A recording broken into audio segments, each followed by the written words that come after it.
Bismillahirrahmanirrahim. Assalamualaikum warahmatullahi wabarakatuh. Anak-anak ibu, siswa-siswi kelas 9, kelas 9.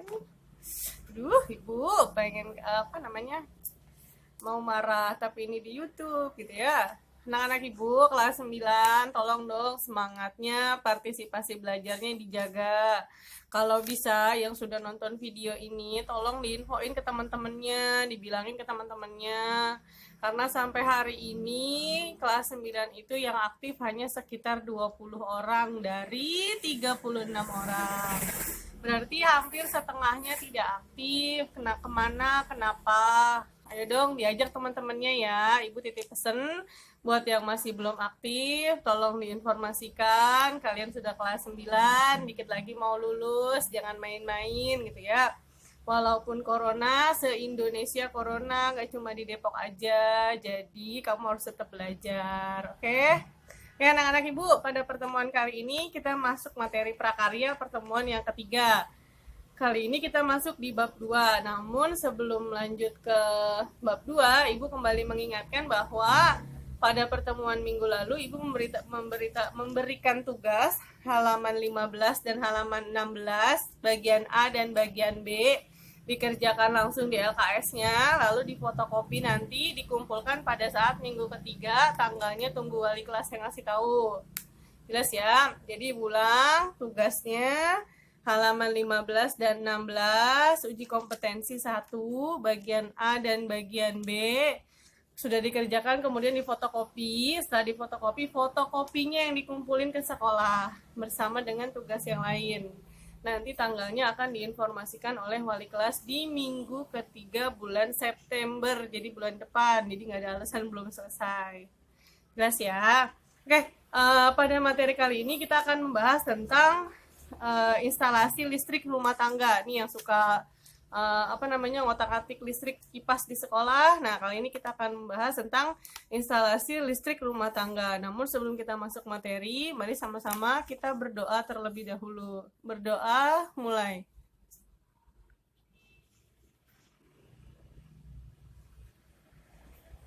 Berdoa selesai. Oke anak-anak ibu, disimak baik-baik materinya ya, dipahami, kemudian nanti di slide terakhir akan ada tugasnya, jadi langsung dikerjakan saja. Oke, selamat menyaksikan. Oke, kita mulai ya. Materinya yaitu instalasi listrik rumah tangga. Siapa sih yang nggak tahu listrik? Nah, di rumah kita pasti semuanya pakai listrik. Listrik itu kebutuhan utama kalau sekarang bagi setiap orang. Tapi instalasi itu pemasangannya namanya. Namun instalasi listrik rumah tangga harus terhindar dari bahaya juga, baik itu bahaya dari korslet atau kebakaran. Pasti pernah dengar istilah ini ya. Nah, bagaimana cara membuat instalasi listrik yang baik itu? Ada hal-hal yang harus diperhatikan. Yang pertama, ada spesifikasi dan syarat dalam pembuatannya. Jadi buat pemasangan listrik di rumah itu juga ada syaratnya, syarat-syarat yang harus dipenuhi gitu ya. Nanti ada di slide berikutnya. Kemudian pelaksanaan pemasangannya. Yang ketiga material tuh bahan-bahan yang digunakan, misalnya saklarnya, kemudian kabelnya dan yang lainnya. Yang keempat, waktu penyerahan. Waktu penyerahan itu artinya penyerahan dari si pemasang kepada pihak yang bertanggung jawab. Dalam hal ini, yang bertanggung jawab dalam pemasangan listrik di lingkungan rumah kita adalah PLN gitu ya. Berarti dia harus menyerahkannya kepada pihak PLN. Yang terakhir, gambar instalasinya harus jelas, mudah dibaca dan mudah dimengerti. Kita lanjut. Gambar instalasi. Sekarang kita gambarnya dulu. Jadi belum masuk ke pemasangan ya, kita gambar dulu. Apa yang harus digambar? Yang pertama, rencana penempatan semua peralatan listrik yang akan dipasang. Misalnya dalam satu rumah gitu ya. Nah, kita tuh mau pasangnya di berapa tempat. Jadi kita gambar dulu sketch rumahnya, kemudian kita gambar misalkan ada 3 kamar, 1 kamar mandi, ada 2 ruangan tambahan. Berarti kan ada 6 ruangan yang harus diberikan lampu. Nah, berarti kita tuh bikin rencana dulu di mana aja listrik tersebut akan dipasang.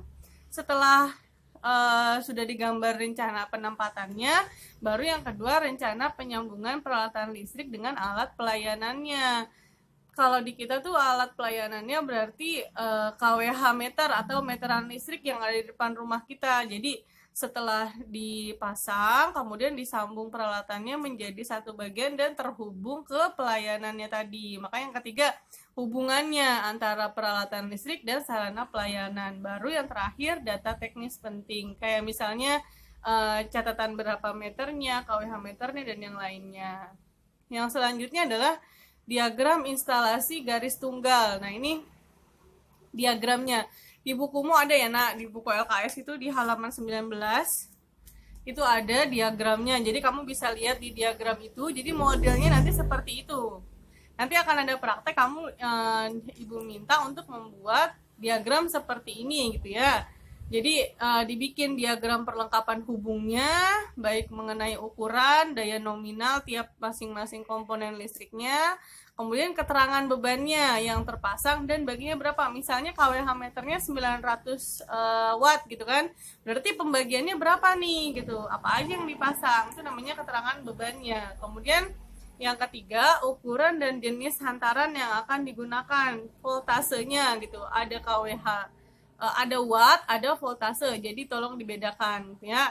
Nah, yang keempat namanya sistem pentanahannya. Ini maksudnya bukan di tanah gitu.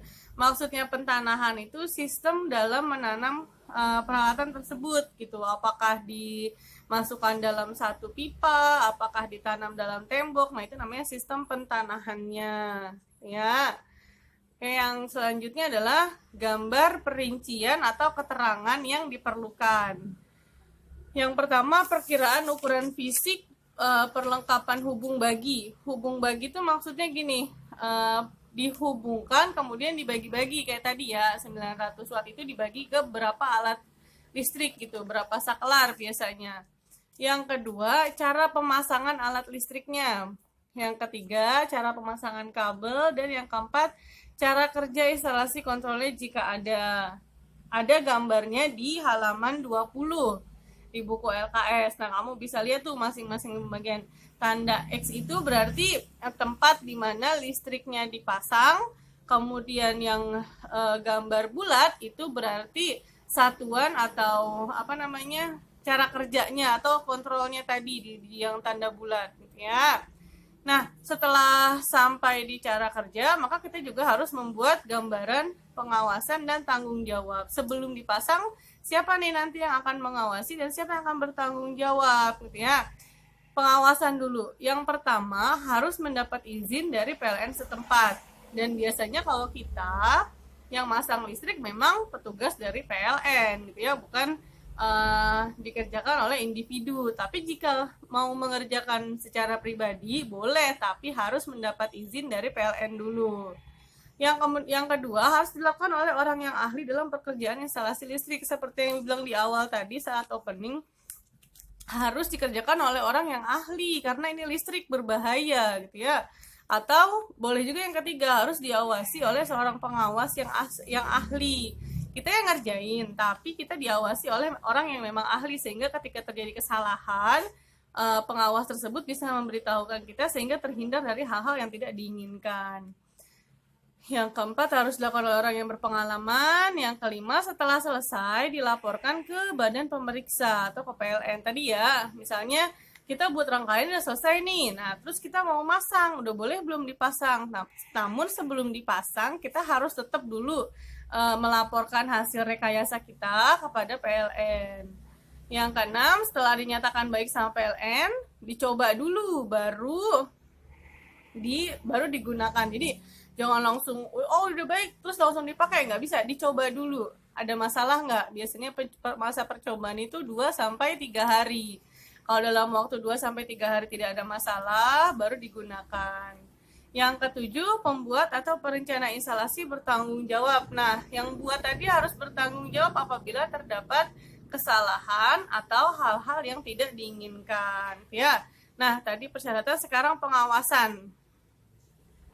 Siapa yang mengawasi? Apa saja yang diawasi gitu ya? Yang pertama, tanda-tanda. Misalnya kalau di stop kontak itu ada tanda tombol gitu ya, kayak saklar tuh kan ada tombol gitu ya, kanan kiri gitu.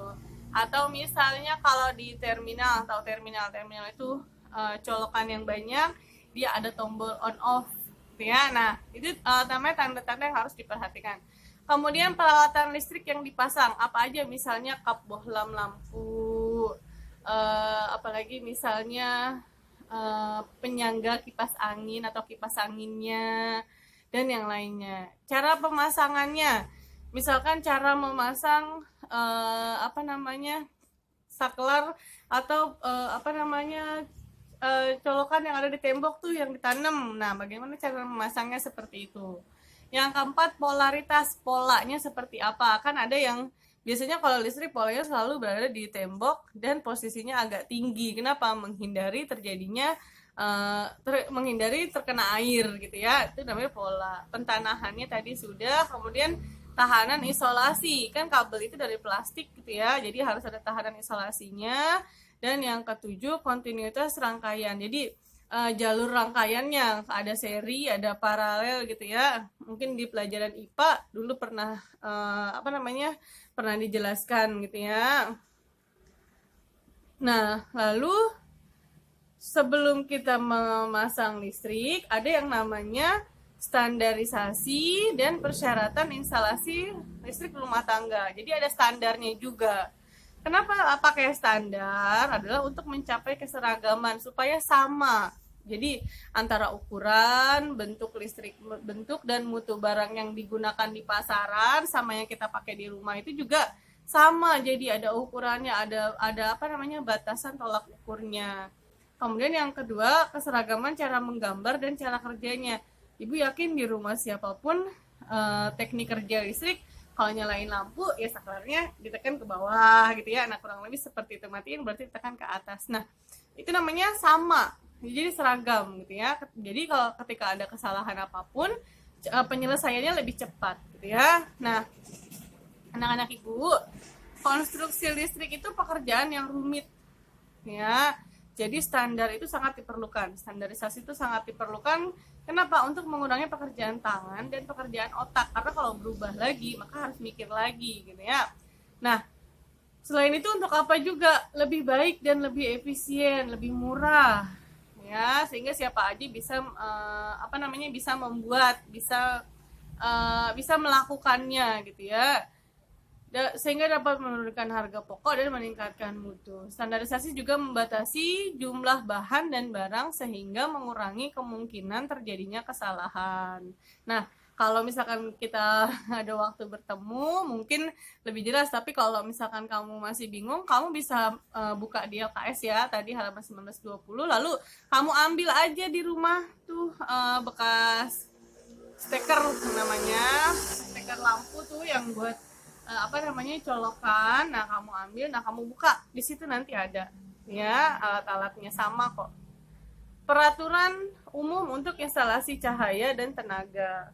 Yang pertama, peraturannya adalah semua alat hubung dan perlengkapan pembagi pesawat listrik, motor listrik, hantaran dan alatnya harus memenuhi peraturan pemeriksaan yang berlaku. Jadi alat yang kita gunakan itu harus sesuai dengan peraturan yang sudah ditentukan. Kemudian hal tersebut tidak berlaku untuk tegangan yang lebih dari yang ditetapkan.